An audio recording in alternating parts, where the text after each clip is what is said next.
the environmental impact of buying a used, relatively efficient and good shape car and keeping that car going versus driving an EV, a new EV, and where those lines of energy and earth impact intersect. Yes. Remind me generally where that intersection happens. It's fun that you brought this up because I just did a new video on this with new numbers that I just posted yesterday. Oh, really? Cool. Excellent. Yes. So, yeah. Oh, so is I had Toyota the RAV4 SUV greener than a Tesla is the title of the video. And I'm jealous of your view counts already, you fuckity fuck. So I had the RAV4 Prime in, which is phenomenal. Like, it's the car everyone needs. It gets everyone happy. It's a little expensive, so that part still needs work. But regardless, my idea with that video was like, I want to compare this really good plug-in. Can it actually provide a huge green benefit and still not give up that combustion engine? Average internal combustion engine, say you drive at 200,000 miles, that's about 90 tons, metric tons of CO2. 90 tons, okay.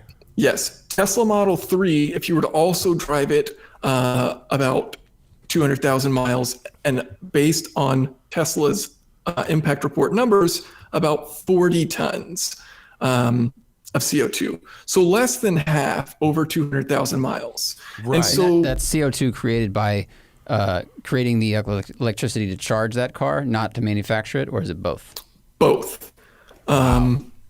Yes. So Tesla actually, according to their impact report, their production numbers are actually really good. They say something like 6 tons to make the car and about 5 tons for the battery.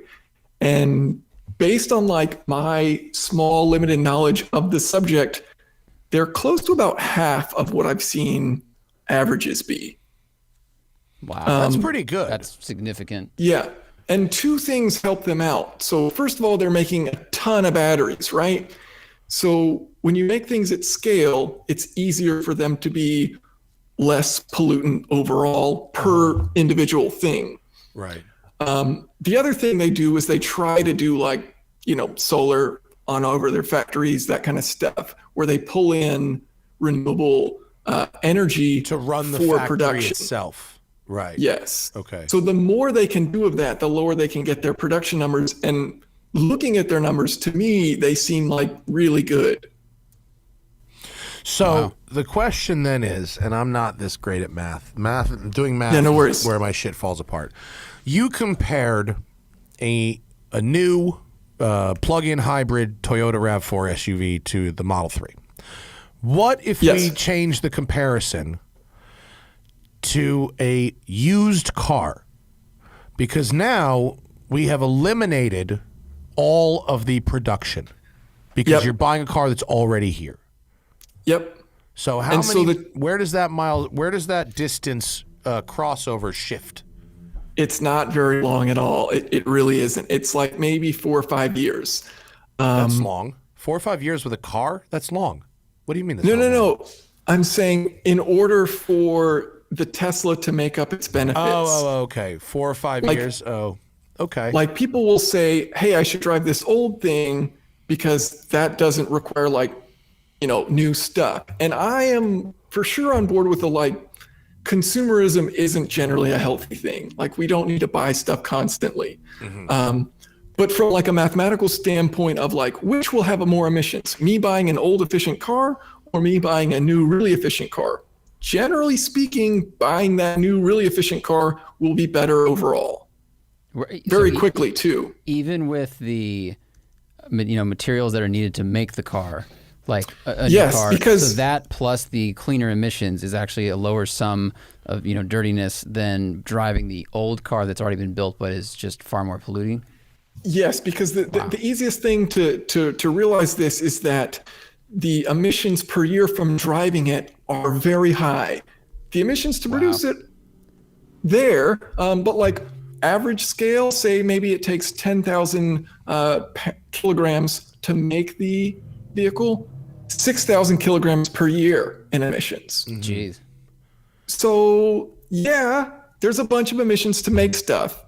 Like just constantly draining the earth, like probably not like super good advice. I'll tell you where the math works in the old car's favor. Okay. If you don't drive that many miles. Yes, exactly. Frankly, if you drive less than like, less than like 10,000 a year, maybe 8,000 a year, that difference of where it makes up now stretches from 5 years, like he said, to 10 years. Now it makes a lot of sense to drive that older car. Well, go ahead, Zach. Jason, the math would then be, the older the car, maybe by decade, will pollute more by X, and then your so that has to have a formula with, okay, if I drive a car from the 60s, 8,000 miles, that's worse than if I drive a car from the 90s, 8,000 miles. Right. If they're of a similar class of vehicle, right? So it's gonna adjust either way. Right. Well, pollution is based on, per mile. If you buy a brand new car and you don't drive it very many miles, even if you keep it for 5 years, you know what I'm saying? You might end up 1-to-1 with building it and driving it. You know what I mean? But what's even better to do in that scenario is to just buy a Nissan Leaf for $4,000 that has a tiny little battery pack. Right. True. And then that's going to be even good luck better. selling that to somebody, though. I mean, good luck telling people what you want is a Leaf with a 50% depreciated battery capacity. If you don't drive much. True. If you don't drive much, who cares? Well, I think there's a distinction between I don't drive much and I never need to go more than 40 miles ever. Right. Right. And my wife doesn't drive very much. She works from home. She mainly goes to the grocery store or whatever local, but once or twice a month she drives to San Diego to see her brother. That's, you know what I mean? That doesn't drive much. Doesn't mean she doesn't have to have occasional needs that exceed 100 miles. Yes. So you brought up a great point, and I actually wanted to kind of come up with a number for that for the RAV4 Prime versus the Tesla. Like, say I don't drive much, and so based on average numbers, like industry average numbers, I got about 95,000 miles. If you drive that car over its lifetime less than 95,000 miles, you're better off getting the Toyota. But then when I plug in Tesla's numbers from their impact report, that number changes to about 45,000 miles. So I don't know if those numbers are accurate, right? I'm just basing it off of what Tesla said. But 45,000 miles. Dangerous game. Basing it off what Tesla said. Hence, I'm telling you this.